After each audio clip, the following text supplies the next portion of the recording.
안녕하세요. 웅덩이 매매법 2배 레버리지 ETF 장기 투자자 디벨로몽입니다. 오늘 좀 중요한 정보들이 많아서 바로 영상 시작하겠습니다. 오늘 먼저 전해드릴 소식은 미국이 역대 최대 전략 비축유를 방출한다는 소식입니다. 이 소식으로 국제 유가가 급락했습니다. 다음으로 골드만삭스가 현재 상승 여력이 적다는 의견을 내놨습니다.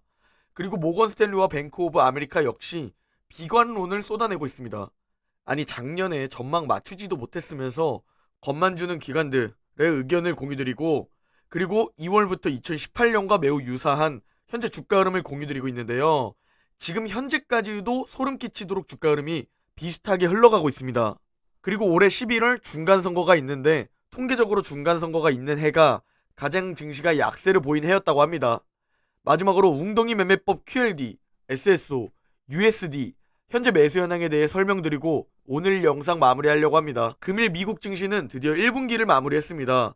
인플레이션 우려가 높아진 영향으로, 그리고 차익 실현 매물이 나오면서 3대 지수 모두 하락 마감했습니다. 특히 연준이 선호하는 것으로 알려진 근원 개인 소비 지출 PCE 가격 지수가 40년만 최고 수준을 유지하면서 인플레이션 우려가 높아진 영향입니다.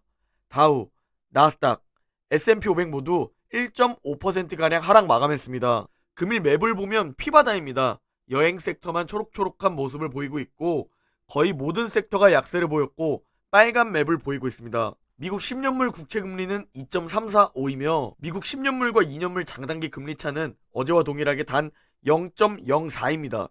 당분간 매일 공유드리려고 합니다. 금일 공포지수는 51입니다. 한 달 전 공포지수 16 보이시나요? 저때 조롱 댓글들과 하락론자들, 비관론자분들, 폭락론자분들, 반토막 간다는 분들이 전체 댓글의 20% 정도를 차지했었습니다. 심리적으로 힘들었던 웅죽 가족분들의 댓글은 줄고 이때다 싶어서 나타난 악플러들과 하락론자들의 댓글이 늘었었는데요.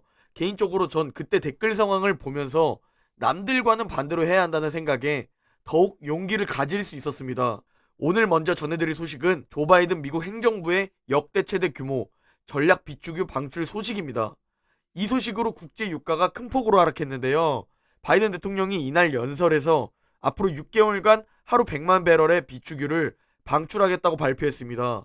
현재 이 발표는 러시아산 원유 금수 조치에 따른 유가 상승세를 잡기 위한 조치인데요. 과연 이 발표로 해결이 될 수 있을지 지켜봐야 할 듯 합니다. 다음으로 전해드릴 소식은 골드만삭스가 현재 S&P 500 상승 여력은 적으며 4,700으로 목표가를 제시했는데 이는 앞으로 8개월간 단 2% 상승에 그치는 전망입니다.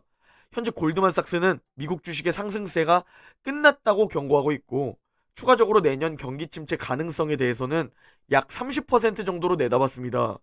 그리고 경기 침체로 인해 하락이 온다면 3,600까지 하락할 수 있다고 경고했습니다. 그리고 모건 스탠리는 이번 랠리는 좀 더 상승할 수도 있지만 지금은 주식을 팔아야 할 랠리라고 말했고 현재 사이클 중후반에 위치해 있고 곧 하방 단계라고 말했습니다.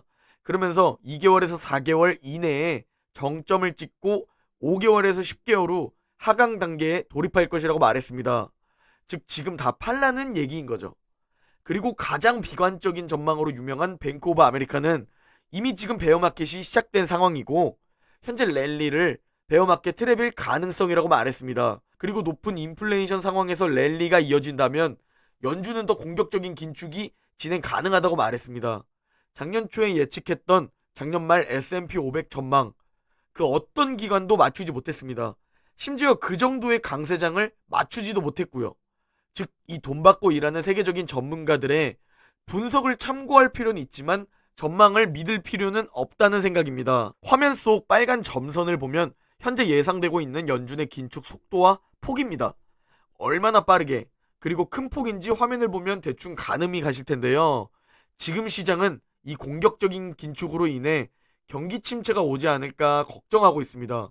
현재 전문가들은 성장이 둔화되고 있고 긴축은 공격적으로 진행될 것이며 인플레이션은 정점을 찍지 않았다는 얘기를 하면서 지금 상황이 얼마나 위험한지 알려주고 있습니다. 그런데 가장 중요한 건 우리는 시간을 무기로 자산을 불리는 웅덩이 매매법 적립식 장기 투자자입니다. 반토막이 났던 리먼 브라더스를 겪어도 시간을 무기로 가지고 있다면 적립식 장기 투자자에게는 문제가 안 됩니다. 리먼 브라더스 때 고점이 나스닥 3,000이 안 되는데요. 지금 고점은 무려 16,000까지도 갔었는데 말이죠. 결국 10년 뒤에 우리가 지금 현재 2022년을 바라보면 와, 저때 16,000이었어?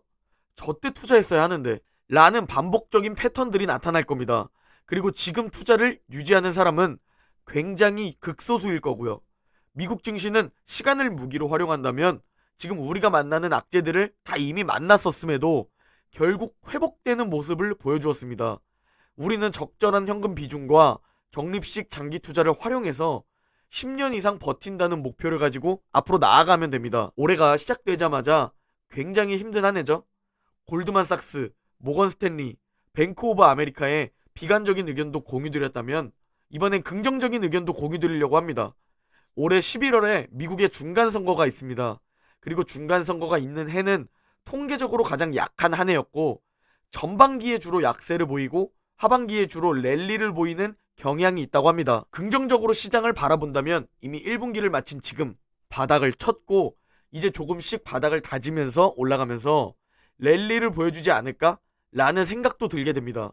그리고 결국 떨어진다라는 의견과 바닥을 쳤고 상승할 것이다 라는 의견, 둘 다 우리는 확인해 보면서 참고할 부분만 참고하면 좋을 듯 합니다. 그리고 여러분 기억나시나요? 2월에 2018년에 대잡이라고 했었는데 정말 저대로 찐 바닥이 남아있을까요? 아니면 지금 바닥을 쳤을까요? 라고 말했던 기억이 있는데 소름 돋게도 찐 바닥이 존재했습니다. 그리고 2018년과 소름 돋을 정도로 유사하게 결국 찐 바닥을 확인하고 반등을 시작해 주었었는데 과연 앞으로 저대로 상승해 줄까요? 아니면 대드캡 바운스일까요? 라는 내용이 있었었는데 소름 돋게도 V자 급반등을 보여주며 현재까지도 유사하게 흘러가고 있습니다. 그리고 개인적인 바람이지만 꼭 저대로 흘러가 주었으면 합니다. 또 오늘은 4월의 시작입니다. 만우절이기도 한데요. 역사적으로 4월은 가장 강세를 보였던 달입니다. 개인적으로 또 기대가 되는 부분입니다. 4월엔 또 실적 발표도 있죠. 조만간 실적 발표 일정을 정리해서 공유드리겠지만 최근 기업들의 전망이 점점 안 좋아질 것이라는 그런 의견들도 많이 나오고 있습니다. 이번 4월 실적 발표에서 그런 의견들이 사라질 수 있게 많은 기업들의 실적이 잘 나와 주었으면 합니다. 자, 이제 웅덩이 매매법 QLD, SSO, USD 현재 매수 현황에 대해 설명드리려고 합니다. 먼저 나스닥 두배 레버리지 QLD 일봉 차트입니다. QLD는 현재 4차 매수 타이밍 매수 중입니다. 어제까지 26일차 매수를 완료했는데요. 4차 매수 타이밍은 최대 40거래일로 나누어서 주가가 오르나 내리나 상관없이 매일매일 분할 매수하시면 됩니다. 여러분의 투자금에 따라 매일 2주를 살 수도 있고 3주를 살 수도 있습니다. 현금이 부족하다면 한 주씩 40거래일까지 아니더라도 한 주씩 최대한 오래 매일매일 매수하시면 됩니다. 다음은 S&P 500 두배 레버리지 SSO 일봉 차트입니다. SSO도 QLD와 마찬가지로 이제 4차 매수 타이밍 26일차까지 매수 완료했습니다. 4차 매수 타이밍은 최대 40거래일로 나누어서 매일매일 분할 매수하시면 됩니다. 다음은 반도체 두배 레버리지 USD 일봉 차트입니다. USD는 이미 4차 매수 타이밍 매수를 시작했었고 지난주에 41차 매수가 완료되었었습니다. 이제 잠시 오질 구간을 즐기시면 됩니다. 그리고 매수할머니님의 댓글입니다. 우리가 지수에 투자해야 하는 이유, IBM이 애플로 바뀌었고 노키아, 모토롤라가 애플과 삼성으로 대체되었고 야후는 구글로 대체되었습니다. 그리고 인텔은 엔비디아와 AMD로 대체되고 있고 소니는 삼성과 LG로 대체되었습니다.